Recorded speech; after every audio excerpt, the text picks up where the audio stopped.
Welcome on into the Wolverine.com podcast. Clayton Sayfie here with Anthony Broome. Chris Ballas not able to make it today, but we are going to talk some Jim Harbaugh and obviously had two interviews with NFL teams. We'll get into that and where things stand there, and then also potential next steps for Michigan before talking about basketball at the end. AB, how's it going on a Thursday? It's going pretty good. I think both of us much better in a much better place voice-wise than the last time the two of us did a show. Finally starting to – I feel like I'm finally catching up on sleep from the last 3 weeks of our travels and whatnot. Just been what a run. Said that on Monday's show, but it rolls on. And one way or another, Jim Harbaugh, Michigan football, they always keep us busy. The season never truly ends in this sphere, but yeah, good to be back and set the table here on a Thursday edition of the show. And we are busy right now working on a couple different things, but one of them being the commemorative issue over at the Wolverine magazine. So that's who we are brought to you by today. Head to thewolverineondemand.com. We got a sweet cover, the championship edition, 148 glossy pages. It's kind of like our football preview magazine, almost just as big, but same material. So it's sturdy, good to hang on to as a gift. We have a bunch of orders, thousands already in. And what I've noticed is we have a lot of orders, but we have even more copies sold. A lot of people buying 2, 3 for themselves, family members, maybe one to read, one to hang on to for the archive. So go to the WolverineOnDemand.com right now. 148 glossy pages, a look back at every step of Michigan's national championship run, columns, features, all that sorts of stuff, analysis on everything, exclusive interviews. So order that at thewolverineondemand.com. It's a pre-order right now. Will be out in February. Let's talk about Jim Harbaugh interviewing with the Los Angeles Chargers on Monday, Atlanta Falcons on Tuesday. The Falcons one kind of came more as a surprise. They've interviewed quite a few candidates, and today even more buzz ramping up for Bill Belichick, the GOAT, some would call him, to get his second interview, and really looks like the front runner there. But at the same time, it seems like Harbaugh is the front runner for the Chargers job at this point. We'll talk about what they're doing with kind of their GM search as well in a second. But it does seem like at this point that Jim Harbaugh would be the favorite. Now, is when you listen to a lot of these NFL reporters, including Adam Schefter, talk about this, it's not just whether or not the Chargers would offer Jim Harbaugh the job, but I think potentially looking for some sort of control with personnel moves, roster, or maybe pairing with a GM. And then also, just different aspects of the organization. How much money would he have for assistants, support staff, all that sorts of stuff that he knows is very important in the NFL. It doesn't seem like anything can really happen and wouldn't expect it to happen until next week because the Chargers need to meet the Rooney Rule requirements. But as we sit here right now on Thursday, just about noon, it seems like Jim Harbaugh is the favorite for the Chargers job. It does seem like that is the case. I pulled up the latest odds here. I've been tracking DraftKings has a Jim Harbaugh prop on it, and it's fluctuated. As of a couple of days ago, he was minus 500 to not coach any NFL team next year, meaning he would return to Michigan. And things have shifted in recent days, and up to as we do this here on Thursday morning as we record, the LA Chargers are minus 250 for Jim Harbaugh's next destination, with not the head coach of an NFL team coming in second place at plus 175. So there are some shifting winds. We'll see what happens again. And I know that there's a lot of, again, the Dallas domino was a huge one to fall. They're going to keep Mike McCarthy. That was a place a lot of people thought Bill Belichick might go. Now it seems Bill Belichick going to get a second interview with the Atlanta Falcons. So it really has kind of been, it seems like whenever Jim Harbaugh's name has come up in NFL coaching searches, like a couple of years ago, it was pretty much Vikings or bust. Last year, Broncos are bust. Now it does feel like Chargers are bust. So we'll see what happens. Obviously, like you said, they have some requirements still to meet there. And maybe there's a team, we haven't heard much about a team like the Washington Commanders. That's someone else that's kind of looming in the background. They're looking to make a splash hire. as they have a new regime and new ownership there. That may be our guy, Ben Johnson.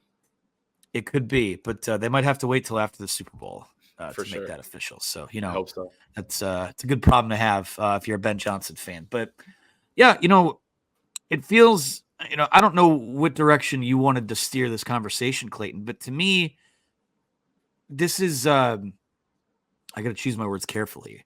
They're kind of like the NFL rumors that cried wolf, right? Because until Jim Harbaugh is up at the podium with another NFL team, I'm still not convinced he goes like so many people are. And, if you're a Michigan fan too, I mean, one, this isn't your first rodeo. We've seen this the last 3 off seasons now.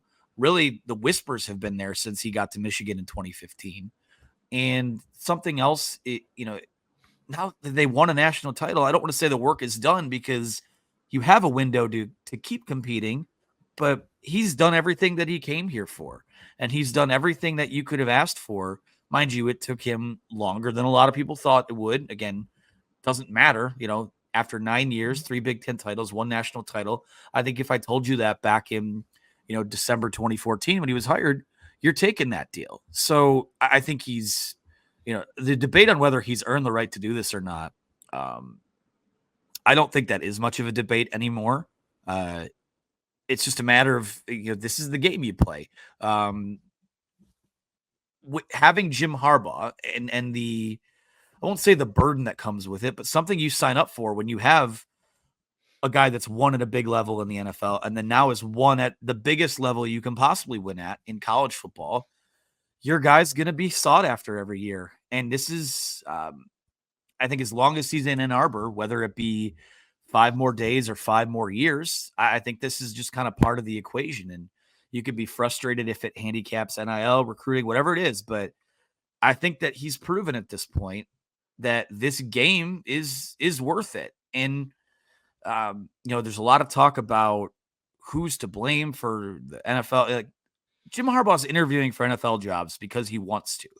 I don't think it has a whole lot to do. I mean, there are some things if he's going to come back to Michigan, seemingly he needs assurances on where it be, whether it be protections from the NCAA, whether it be some administrative things that need to be sorted out. But make no mistake about it. He's interviewing for NFL jobs because he wants to and because he's sought after. And I think that he's earned that right. And as long as he's there, I think you just kind of have to stomach it and maybe close your eyes until the process is done. But this is what they have. This is what they've signed up for. And I do think that not to go off on a rant there, Clayton, but I think that's just where I'm at with it right now. This is part of the process, and it's clear it always will be part of the process. And if you stay in the national conversation as long as he's there, then it's something you just kind of have to stomach. Yeah, I mean, if you go back to December of 2014 and then you were able to have the foresight of everything that would have happened since Jim Harbaugh was hired, you would sign up for that 10 times out of 10. And really, I don't think there was anyone else they could have gotten that would have led them to a national championship at this point. I mean, this is an elite coach, and make no mistake about it, there are plenty of coaches around the country that would die to have an interview with an NFL team or interest almost every single year. It hasn't just been the last 3 years. There have been kind of those rumors out of NFL circles, early on in his tenure as well. And when he kind of shut them down right away and said, I'm not leaving. I remember there was one where he called total crap, and made up by jive turkeys, probably some of it made up by rival programs is what he was getting at there. But you have an elite coach that does potentially have options to go elsewhere, and it comes with the territory.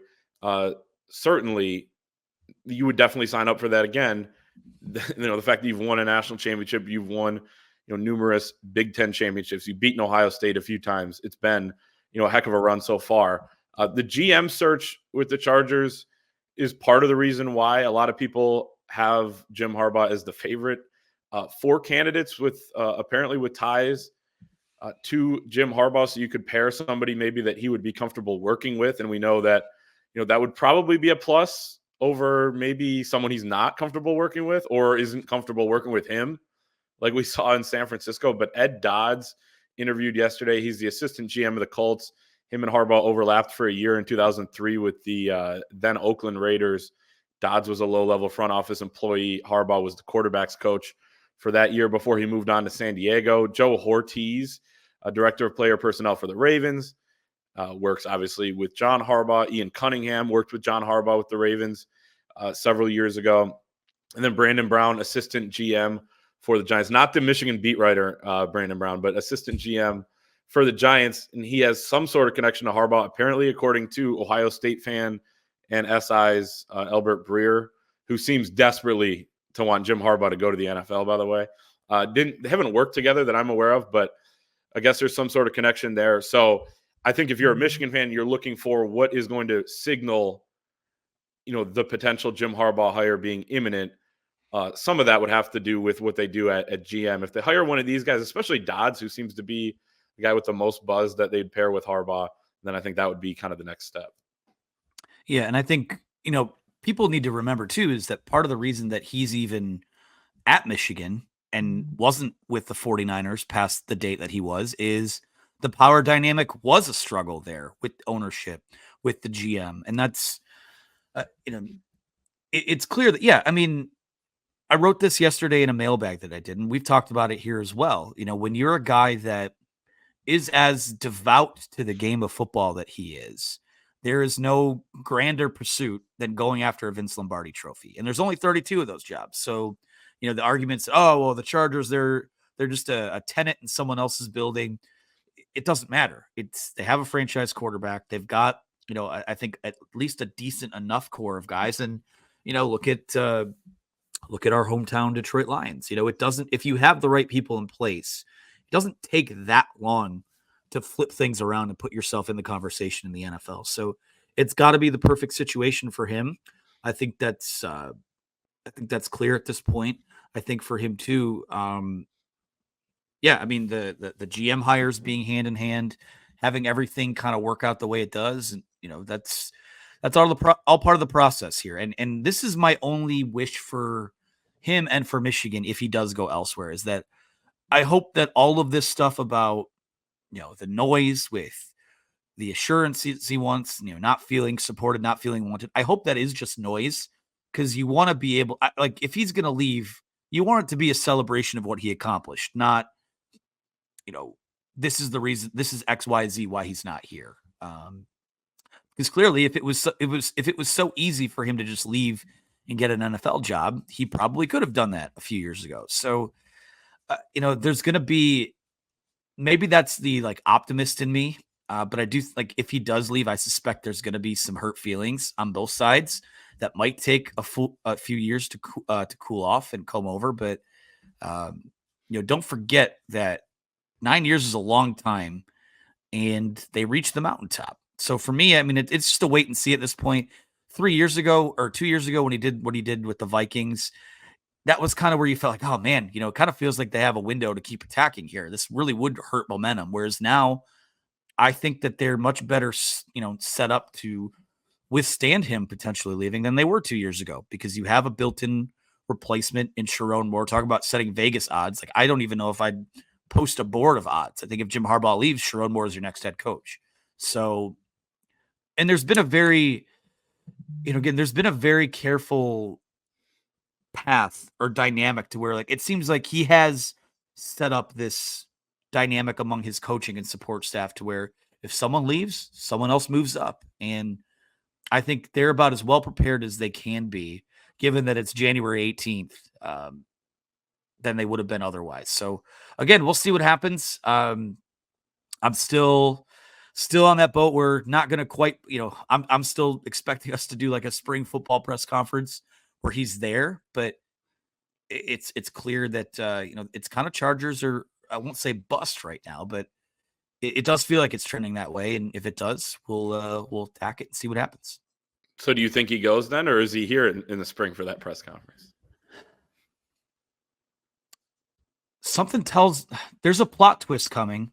You've said this before. There always is.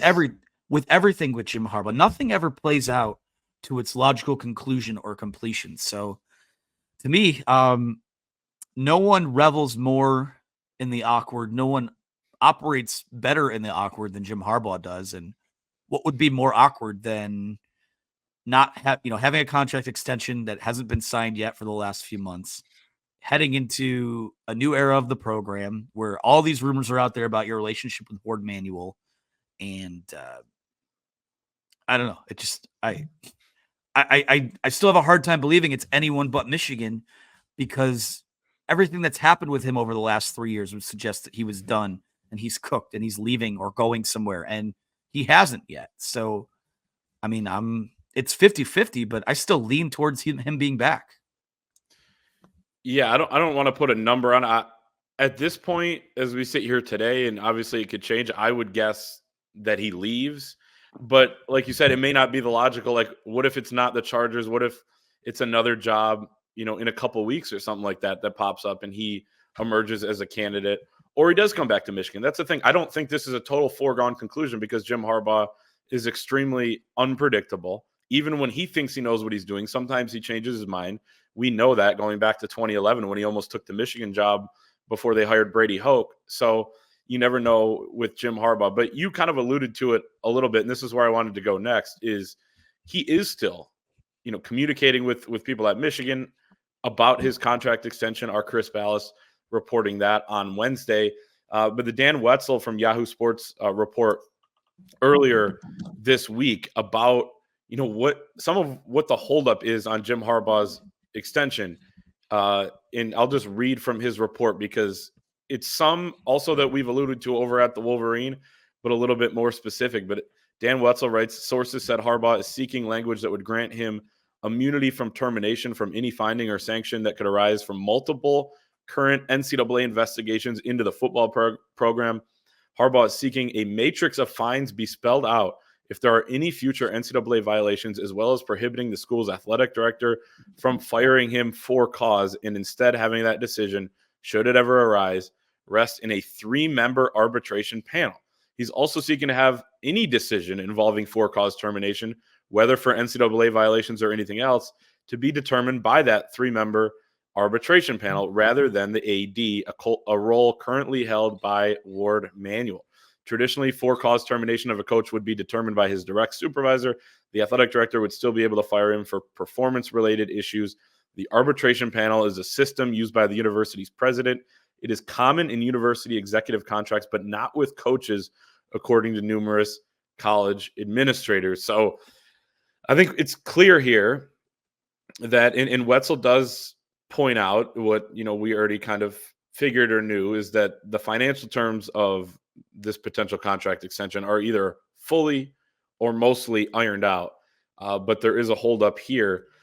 I mean, it's pretty clear that he's kind of seen what's gone on with these NCAA investigations, and also what the last few years have been with Ward Manuel, and, him cutting his salary and all this stuff, that he doesn't have a lot of trust in the athletic director, whether that's Ward Manuel or, if that's somebody else down the road for him. I think he does not want to be beholden to a decision by one individual, and one currently holding that position that I think he doesn't have full trust in.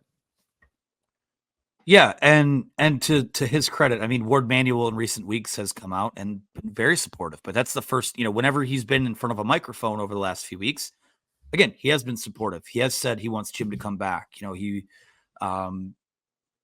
it's one of those things where you judge someone based on their actions and not necessarily their words. And we know this was a thing going back to 2020 with Jim Harbaugh's contract and cutting his salary, and then being hesitant to re-up his salary, and then being hesitant for whatever reason to make him the highest paid coach in the Big Ten, which, again, this is something that should have been done last winter.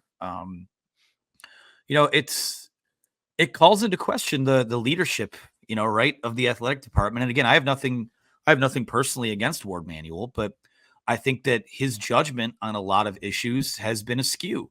And when you lead an athletic department that, of a school that purports to be the leaders and best, to me, that means you're being proactive, not reactive. And it goes beyond Ward Manuel. I think at times Michigan's leadership is too reactive and not proactive enough on a lot of these issues. So, the way that Harbaugh, you don't even have to go back a couple of years. I mean, just go back a few months, how the school self-imposed a suspension before the NCAA had officially ruled on anything with the burger stuff. They didn't even get a notice of allegations until the week of the week before the Rose Bowl or something like that, or the week of signing day. I think that was a mark against Michigan. And again, that was something that we know rubbed Jim Harbaugh the wrong way. He called it a baseball bat to the kneecaps, if I remember correctly. And then with the sign stealing stuff, I mean, it was, we're going to fight for him, but then he gets suspended for 3 games. Then, this TRO, it's a slam dunk. They're going to get it. And then they don't get the TRO. I mean, and they fire Partridge. Lest we forget. Yeah. I mean, the Chris Partridge stuff, lest we forget, that was a pretty frenetic 4 or 5 weeks of the sign stuff up against, they could have lost the game in any of those moments. And there is no 15-0. There is no trip to the college football playoff. This thing looks a whole lot different. I think winning was the glue that kept us together. But yeah, I mean, I think that you have to ask. It's just that you have to ask for more than your direct superior to weigh in on your future if your future does come into question. That's a problem, man. And that's, again, and by the sounds of it, that's something he wants an assurance of no matter what, no matter who the athletic director is. But there's an important distinction too. Like, Michigan cannot straight up give him immunity from the NCAA. It can say they'll fight for him. It can say that they'll go to the mat for him, but they can't. He'll still have a job. He'll still have a job. All they can really do is say, we're going to fight with you and we're not going to fire you. And I don't think that's too much to ask. So, right. Well, that's where I wanted to go next, though, too, is, I mean, if you're Michigan, you do this, right? I know it's a gut punch if you're Ward Manuel, the guy negotiating this contract extension. It would be weird for him to sign off on something, that would actually lessen his power. But look, Jim Harbaugh is a national championship winning coach. He's won the last 3 Big Ten championships. Nobody has won more football games in college football over the last 2 years than Michigan. He has the upper hand. He has the leverage. You can't, look, I think there's a scenario that could play out where Michigan gives him everything that he could possibly want, and he still goes to the NFL because of that desire to pursue a different goal, which is totally fine, by the way. But I also think that Michigan, if you're looking at it from their perspective, has to do everything they possibly can to keep him. And it's, because he is one of the most important people at the entire university, on the entire campus, not just in the athletic department. And he has leverage right now. So, yeah, it may suck to give a little bit in on what his demands are. But if it ups the percentage that you keep him by 2% or 10% or 40%, then, whatever that percentage is, then I think you have to do it because he's just that important. And coaches like this don't, just fall off trees. I mean, this is something in Michigan fans have seen how bad it can get. I'm not saying it's going to be that without him. Actually, I don't think it would be because he has set them up in a really good spot. And I think there is light at the end of the tunnel if they did have to go through a coaching change. But there's no guarantees. And really the closest thing to a guarantee that you're going to be a really high level program is to keep Jim Harbaugh. Yeah, you don't, and make no mistake about it. I think that if it does wind up being Sharon Moore, they're set up extremely well to stay relevant. I mean, it's a 12-team playoff now. I think that the margin of error is so much greater, especially now that you're playing in a conference that is loaded and will get the benefit of the doubt if it's you against a team out of the ACC sitting at 9-3 or 10-2, what have you. But when you have one of the best head coaches, I mean, maybe the best head coach in Michigan history, we can start having that conversation too. Not in this show, but at another time. I mean, there's a lot of athletic departments around the country where at these football, and Michigan is not going to operate like a football factory. They've shown they're going to do it a different way. But at these football-centric schools, a lot of football coaches are essentially the de facto athletic director. Like, they do have more power there. And I think I don't want to say it's a concern, but to me, a lot of the stuff in here does sort of read as, hey, listen, it's me or him. And that's, if Ward Manuel signs off on this, not only are you, like you said, lessening your power, but, you lessen, well, if let's just say Juwan Howard, there's a decision to be made about his employment. Well, Jim Harbaugh gets this 3-person panel, but you get to make the call here. Like, it creates a complicated dynamic within the department in a Michigan athletic department that has had, I don't know. I think people understand that they're not Jim Harbaugh, probably. I know, but I'm just, with the perception of Sure, though. this Yeah. athletic department of I see late what- is that John Beeline walked out the door. Eric Bakich walked out the door. Carol Hutchins retired, but like there have been coaches that left. I don't say not on the best of terms, but sort of put off by how things went on the way out the door. And I don't know That's a fact. I don't know about if Hutchins. they, I wouldn't group her in, but that's a fact for sure. no, I'm just saying in general, there's been a lot of turnover, and a lot of the people that have come in to replace, these coaches that have won Big Ten titles and have had that success. There's been a drop off there. So to me, again, it's just it's a fascinating time. I don't know what else to say other than that. It feels like this is talked about how this season was really the third part of a 3-part trilogy in terms of what those teams set up and what they ultimately accomplished. But this really does feel like the third act of Jim Harbaugh and Ward Manuel's relationship, whatever it winds up being moving forward. But I don't know, man. It's complicated. But at the end of the day, let me just say this in conclusion here. I do think a lot of this is overblown in order to let this NFL process play out. I mean, to me, that's clear too. It's always some kind of nitpick or some kind of holdup in the contract that, oh, look, all of a sudden it's Black Monday, or look, all of a sudden we're into mid-January and Jim Harbaugh has NFL interest. And that I have some skepticism about that as well. Well, I think that's part of it. And one of the things also that Dan Wetzel reported is that they're trying to delay the start date of the contract to February 15th as well, which would line up with, pretty much the end of the NFL hiring cycle. So it's clear either way that he wants to see what his options would be in the NFL. And again, I think Michigan could give him everything he wants. And there's still a scenario where he leaves. But again, I just think it's smart for Michigan if they do give him everything he wants so that it ups and maximizes the chances that you could keep him. Let's hit on quickly the next steps if Jim Harbaugh were to leave. I mean, I think you as quick as you can, I think it's going to end up being Sharon Moore, probably 99% chance. Obviously, you take a look around, you may get some calls come in. So you have to go through, a pretty quick process. But I would think the quicker the better to promote Sharon Moore and then also try to hire a staff around him and have him do that, but support him in that process. That includes keeping as many coaches from this current staff that you can. The coordinator hires would be very, very big. Obviously, it's a little early to, exactly say who those would go to, but we're seeing it right now at Washington and Alabama. And just by the nature of the new college football calendar, where if a coach leaves and you have a coaching change, their players can transfer out for 30 days. But as you sit here in mid-January, because Alabama played in the CFP, Washington played in the national title game, and Michigan played in the national title game, and their coach would be leaving for the NFL, which is on a different timeline than college, then you have this 30-day window where your guys can come out. They can leave and enter the portal, but there aren't that many options right now in the portal because the semester has started elsewhere. Guys wanted to enroll early. And, even saw with your article, AB, on the transfer portal options at quarterback. They're not all that great right now. And that would be something that, we could potentially see in the spring period.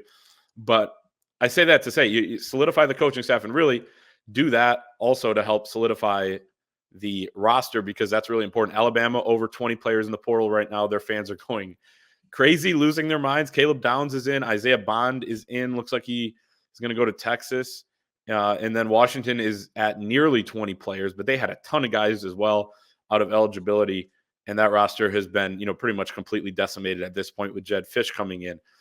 So those would be the next steps, I think, is kind of get a change as quick as you can, promote Sharon Moore, work on the staff, and work like crazy to keep the players on the roster.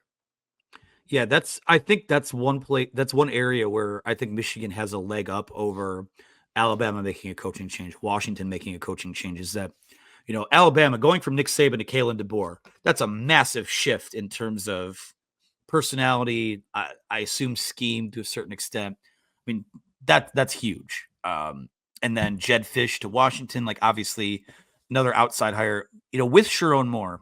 And I think a lot of these guys are self-aware, and a lot of these guys coming back have been through the Jim Harbaugh stuff over the last 2 years. And I'm not saying, that's not to say there wouldn't be some turnover, there wouldn't be some guys that would leave. I think it would be naive to think that nobody would leave. And I think teams will try to poach as well, which would be ridiculous. Yeah. But I think that that was would be already almost going on. right. It is, and that would be almost their biggest issue, in my opinion. Because you're right, people, when they were sitting down with Harbaugh to make those decisions, like they did last week, I think he was probably pretty honest with them about what the next couple of weeks were going to look like, and that there's no guarantee that he was going to be here. So I think they probably understand that part of it, so they wouldn't be totally blindsided by it. But the poaching and just the everyone in their ear during that time, I think could get to some guys. So locking it down would be, locking down Sharon Moore, and then making sure that you keep the roster intact would be of utmost importance. Because if you are going to go with Sharon Moore, which I think even if you look nationally might be the right move, one of the biggest reasons why it would be for continuity.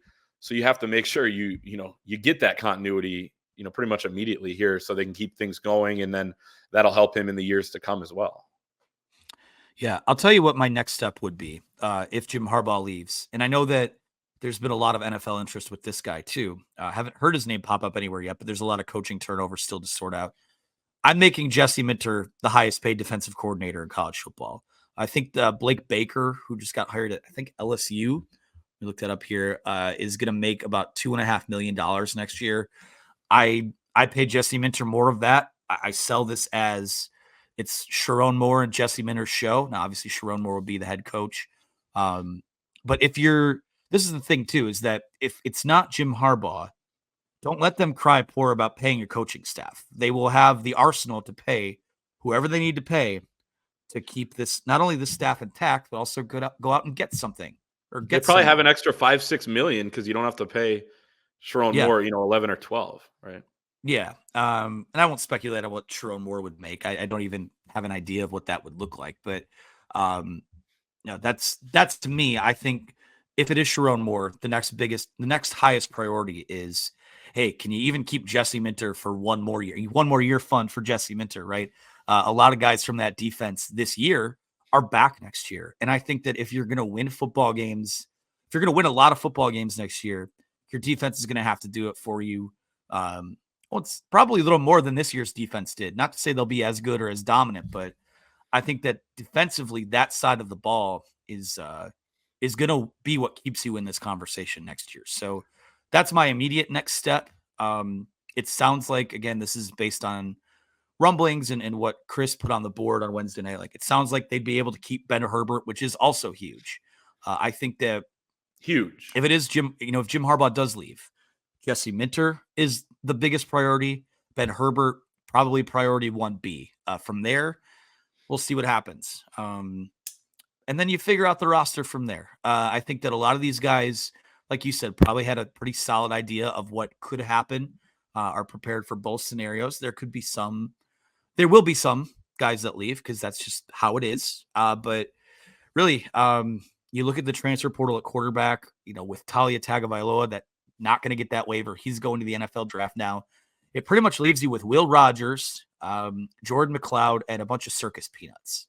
No offense to any of those other guys, but it's almost just like you let the spring play out and decide from there, because you are going to have that window in the spring to add guys. And even we've seen them before. You think back to Iabioki a few years ago. They added him 15 days before the season started. You don't want to add a quarterback 15 days. No. Just like lingering. I know what you mean, right? Yeah.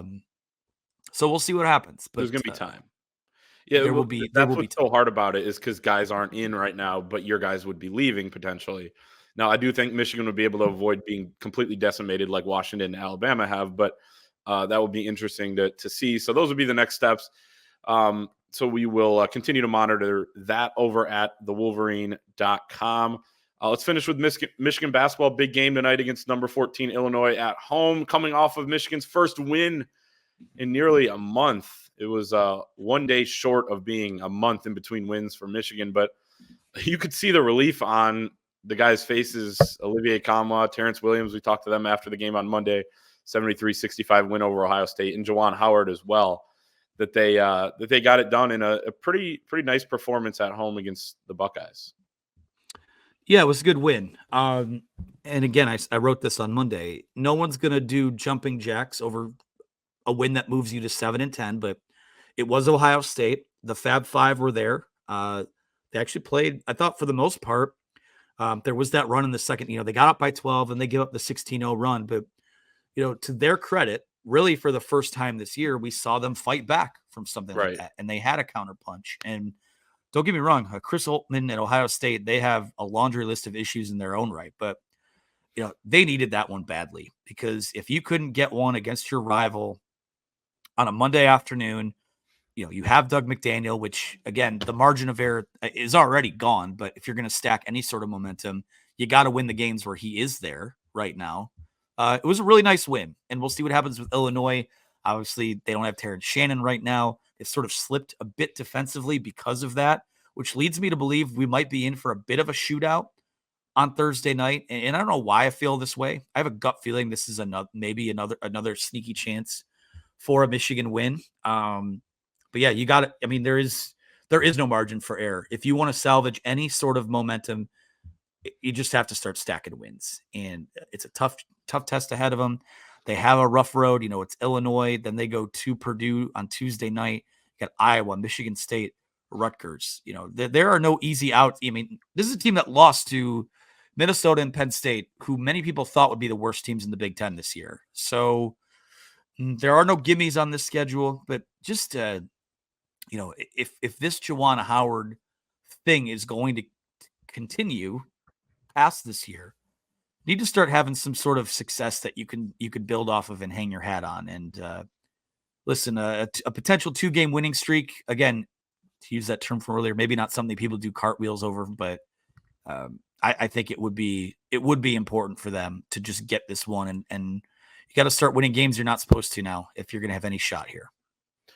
Yeah, I think the things that stood out to me that I think they can carry forward from Monday was the defensive intensity the entire game, despite playing pretty much a 6-man rotation. I thought was great, and it was really kind of halfway through the first half when they just pretty much locked in the rest of the way. You did have that 16-0 run that you gave up, which is obviously a huge red flag to not be able to stop a 16-0 run earlier.